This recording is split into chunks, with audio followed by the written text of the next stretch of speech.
Handmade pottery has been part of the rural economy for at least 6,000 years in Cyprus.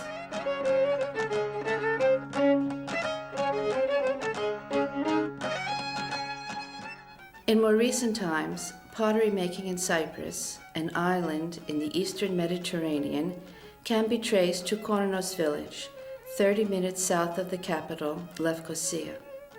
Giovanni Mariti, an Italian priest who came to Cyprus to study wine production and storage in 1769, wrote about potters at Kornos, near Lefkara, where in 1878 John Thompson photographed women with their pots at the well.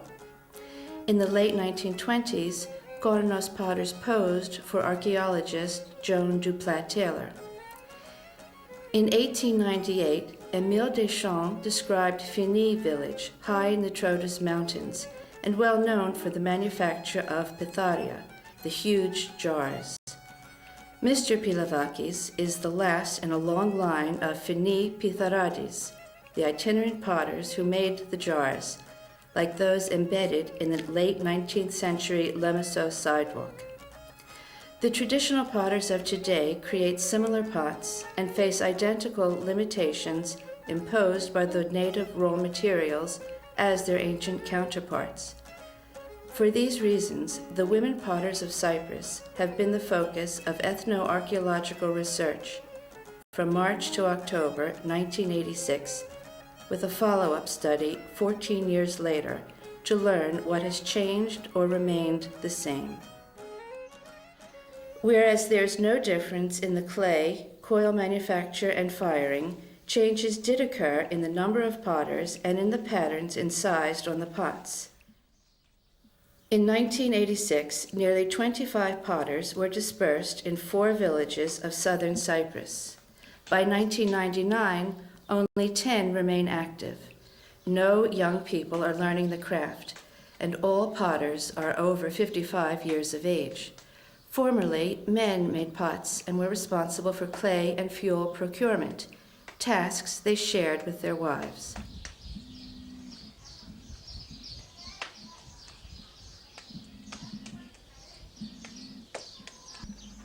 The final stage of work is to unload the fired pottery from the kiln. Incised, combed, and punctate patterns decorate the wares, which lack paint, slip, and glaze.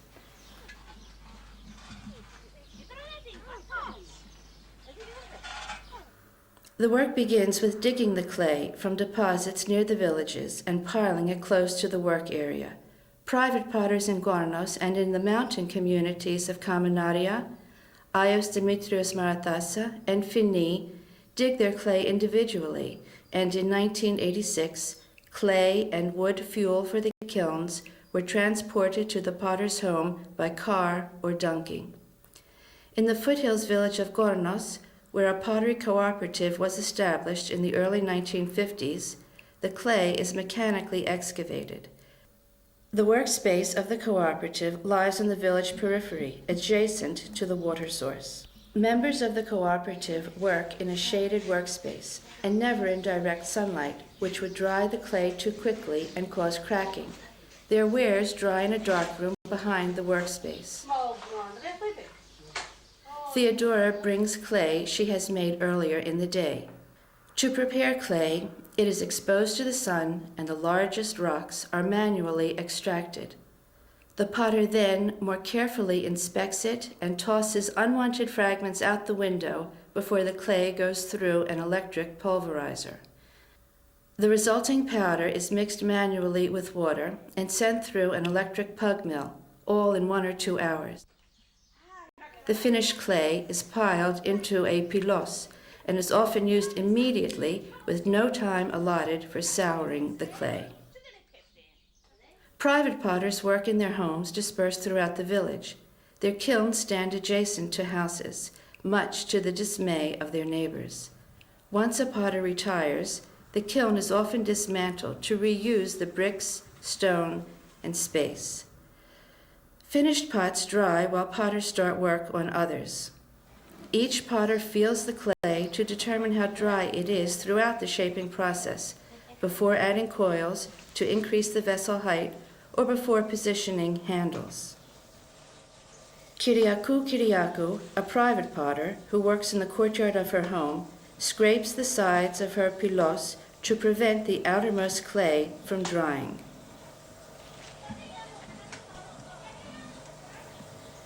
She wets the 3 clay dabs on her turntable head before placing a bat of stone, wood, or bark on top. After each stage of the work, every pot is removed from the turntable on its own bat to allow the clay to dry slightly.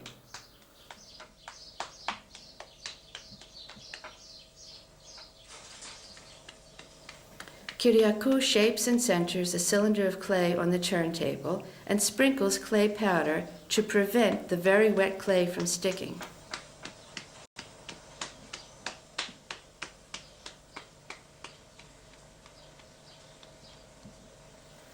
She pats down the cylinder and then makes a hole, thereby creating an open form in a matter of minutes. She rotates the lightweight turntable easily in both directions, either by pressure on the clay or directly on the wooden turntable.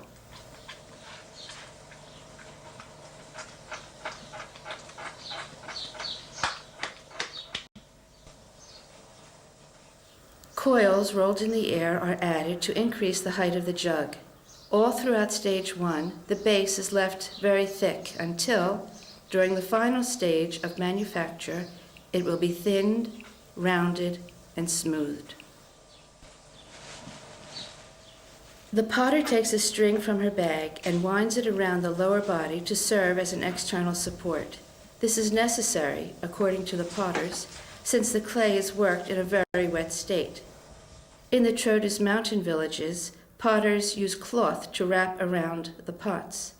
Turntable heads in the 3 mountain villages are all circular, in contrast to the square head in the lowland village of Kornos. Cypriot traditional potters can rotate the turntable with their hand or foot, thus enabling 2 hands to work the clay. The potter uses a split cane tool to create and smooth the upper body before adding more short coils to shape the jug neck.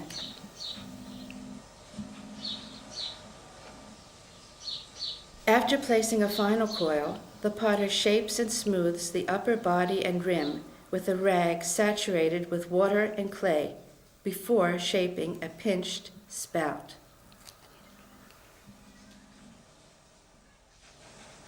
With a trochoudi, a rouletting tool carved from an oleander branch and secured in a cane handle, Kyriakou decorates the shoulder prior to handle application.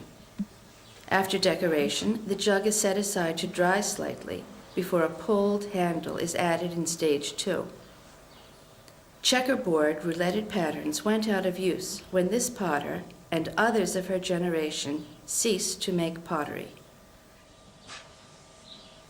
She stopped in 1996 due to rheumatism.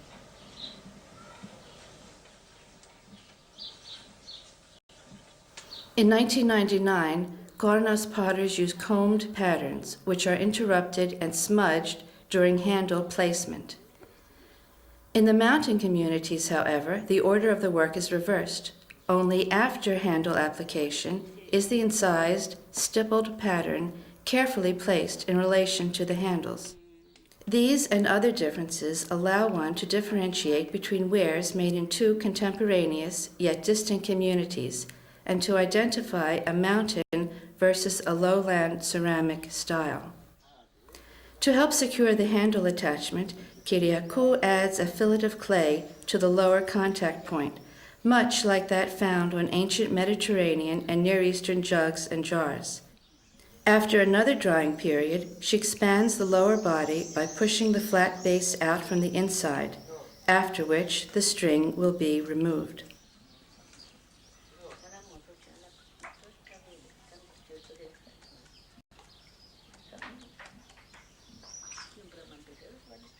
Lastly, vessels of all types are inverted and scraped with an iron strip. Excess clay is scraped away after the string is removed for the last time and all traces of it vanish.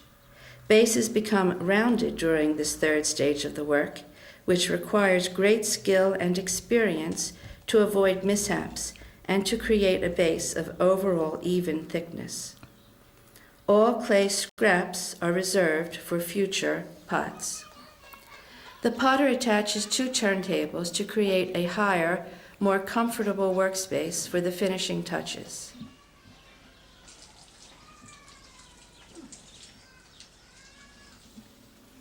Mr. Kyriakou helps his wife with the final surface smoothing and compacting.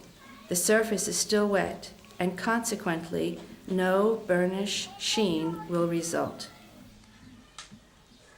Ceramics made by the private potters dry inside their homes in the living and sleeping areas.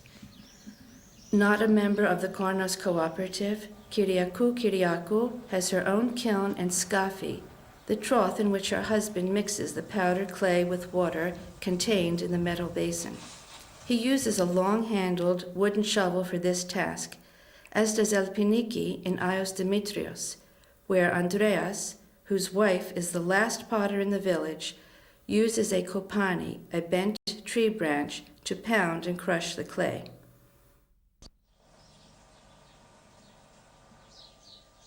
During the off-season and prior to the first firing of the year in May 1986, the kiln in Kyriakou's courtyard, like the co-op kiln, is a repository of broken pots and household items.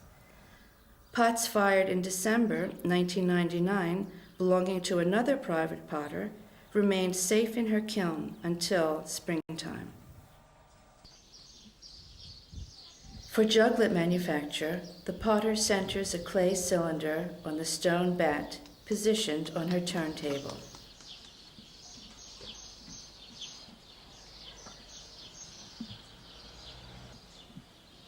After expanding it into an open form, with a split cane tool, Kyriakou draws up the clay to create a shoulder and then closes the opening in a smocking technique to form the neck. She rests an arm on her thigh as she uses her fingers with the precision of a pair of scissors to cut away excess clay. In 1986, Kyriakou was one of the 4 Kornos potters making small decorated pieces.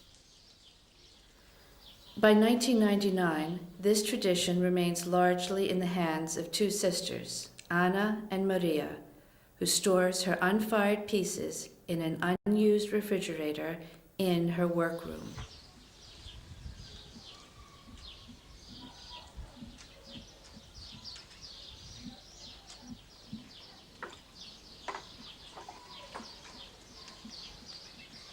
The last work of stage 1 involves decorating the pot. After shaping a trefoil rim, clay wedged in the hands is applied as 2 raised bands.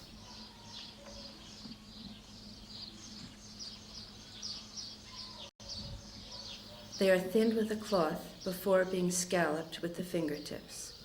With the help of a matchstick, an incised pattern completes the decoration.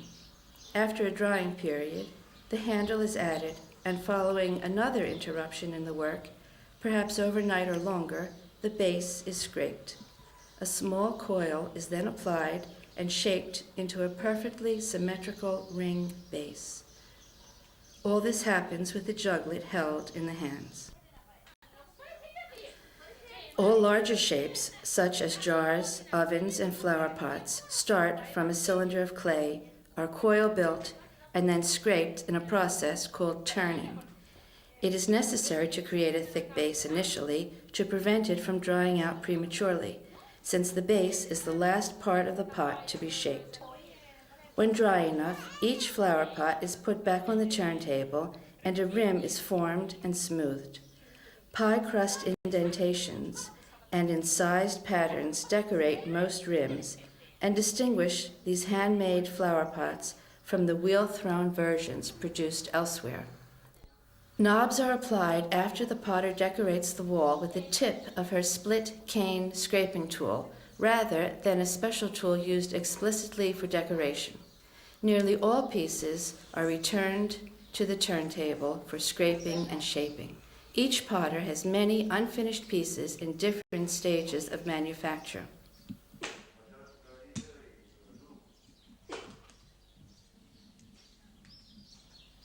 To make large ovens, jars, and flower pots, the same basic process is repeated. Eleni and Theodora now work in a building constructed in 1985. Most pots, other than the smallest, start with a solid cylinder of clay to which coils are added. The women all use an interrupted technique of manufacture, which means that after working on a pot, it is set aside to dry before rendering the next stage. The interruptions can last less than an hour or for a few days, depending on the aridity of the air. Pots are no drier than the air around them.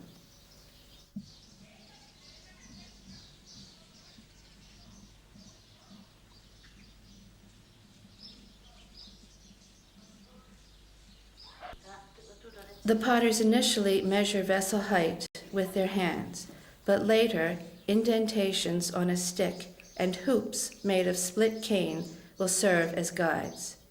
The women create each lower body in just 20 minutes.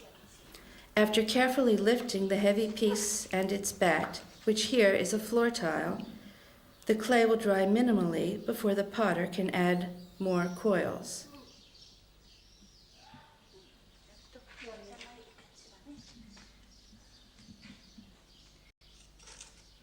Theodora finds sherds and stones, which are deftly placed under the bats to assure that the pots will not be lopsided.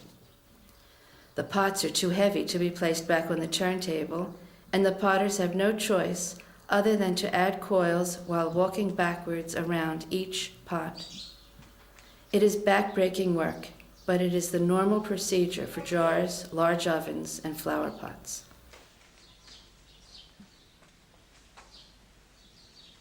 By the next day, all visible traces of the coils have been erased by smoothing the clay. Finally, extra coils are added for the rim. To create a rim, Theodora adds a long coil which she drapes over her arm. Initially, the rim is not smooth in appearance, but soon it will become flat and even. Eleni pats the rim using her hands as tools and nothing else. Eleni's sister, Marula, an active potter until 1996, inspects the progress. After working for 2 days on the 6 pots, the bases are wrapped in plastic to retain their moisture. 3 days later, the potters examine and patch the interior bases with a clay-soaked cloth wrapped around the end of a long stick. With the help of a green cloth, each heavy pot is turned upside down to expose the base. Centimeters of clay are carefully and skillfully removed as each base is shaped in 30 minutes. After a final drying period, the pots are ready to fire. Potters Paraskivu and Theodosia carry their dry pots to the co-op kiln.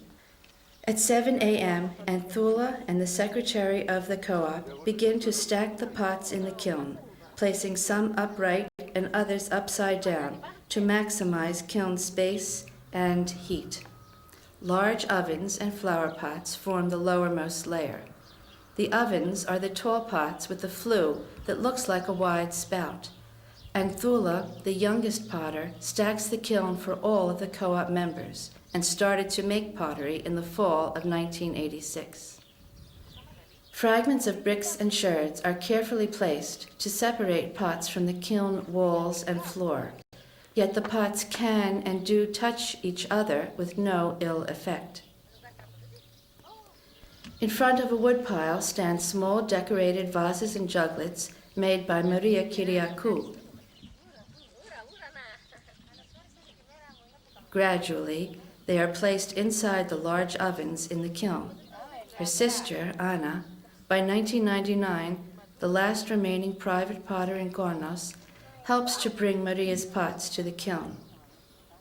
Not until enough pots are dry will the kiln be fired. The precise number ranges from 100 to 400 pieces, depending on their size. To close the kiln door, Anthula first piles up bricks.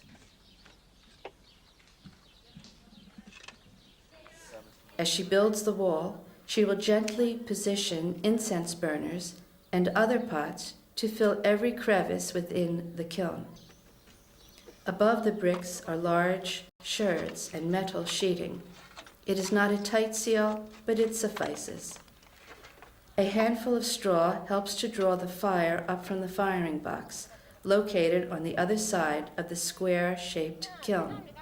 In the lowland village of Kornos, all 4 existing kilns have a permanent domed-shape roof. In contrast, kilns in the 3 mountain villages are top-loading and covered with temporary roofs composed of wood, bark, ceramic roof tiles, and metal sheeting. Cyprus experiences hot, dry summers, with rain limited to the cooler months. Since pottery cannot dry during the winter, production ceases in November, when the potters attend to their fields and trees. Rodula, the last potter in Ios Dimitrios, sells winter fruits in Nicosia at the Saturday open market. Even with the permanent roof in Kornos kilns, the final pieces enter the kiln via the roof opening. They are the first to be removed 24 hours or more after the fire begins.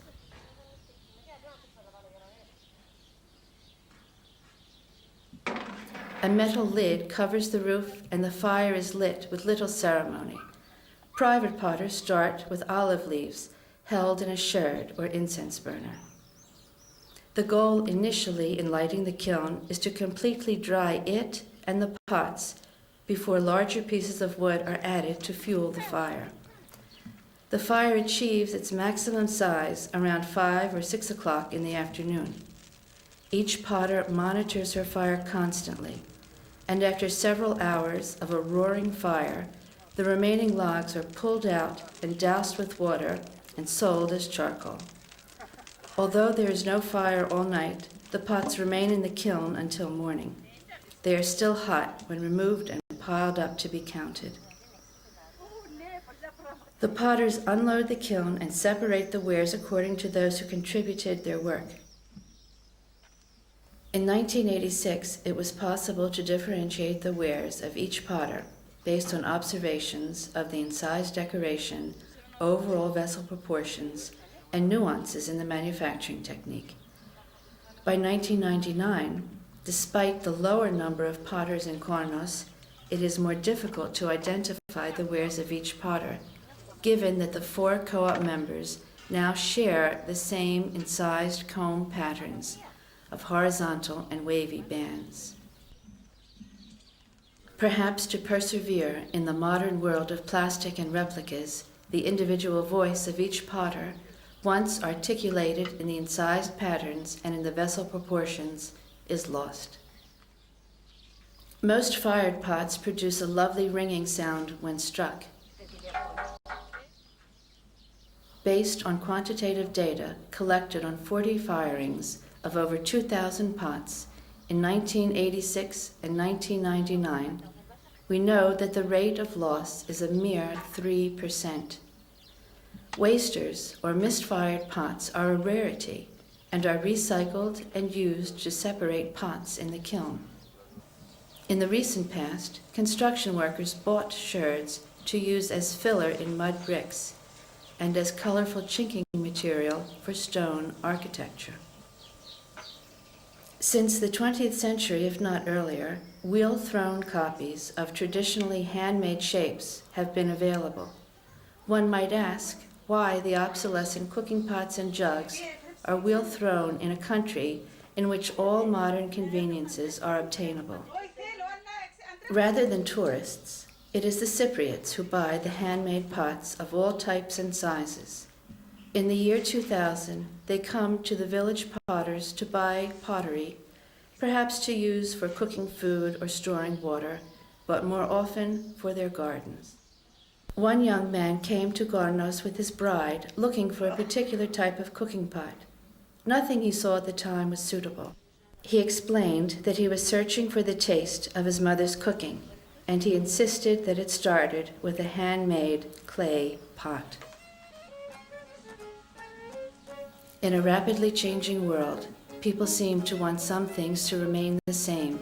They are searching for their past, their history, which in many ways is the history of us all.